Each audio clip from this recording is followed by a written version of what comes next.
NBC 739 News Olympic Edition. Well, from San Diego to Torino, a local company has a big job at this year's Winter Olympics, feeding the most demanding of customers, the media. Stephen Luke is live in Torino with more on this unique San Diego Olympic connection. Stephen, good morning. Marty and Susan, good evening to you. Yes, you may be familiar with behind-the-scenes catering and not even know it in San Diego. They have a number of jobs, including the Summer Pop Series along the Embarcadero. They do the Fantail Cafe at the Midway Aircraft Carrier Museum, among other things. But here in Torino, they have their biggest task yet. Behind the scenes of behind-the-scenes catering, it's full speed ahead with veggies, pasta, and paninis. From smoothies to French fries, you name it, they make it. A San Diego catering company hired by the world broadcasters to feed the men and women who bring the world the Olympics. It's a behemoth project. I mean, the logistics, I tell people that it really becomes less about the food and it becomes more about the logistics and working within the security boundaries, working within the staff that don't speak English. Do we have more bread to come out, or are they doing that?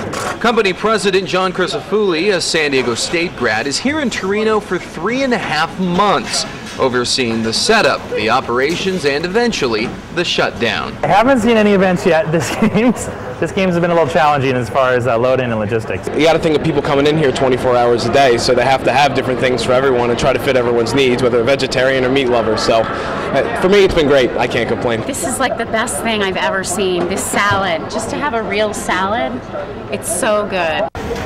So what does feeding the media masses entail? We use 4,900 pounds of Toma cheese, which is a local cheese to this area. I think we've gone through about a tractor trailer full of pizza crust so far, and we're not done yet. Add in 18,000 pounds of pasta, nearly 163,000 water bottles, and 250,000 pounds worth of steak. You get the point. What's the most popular item? Well, what else? The gelato. It's made fresh on a daily basis and brought in for all the crew. Thank you. What do you think? Is it good? It's real good. Yeah, it's a little too good. You got to stay away from that gelato.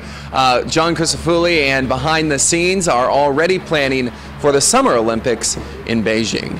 In Torino, I'm Stephen Luke, NBC 739. You've been kind of eating your way through the Olympics, haven't you, Stephen? You know, Susan, the last thing Marty said to me before I left, he said, you can't find a bad meal in Italy. And you know what? He's been right on that one.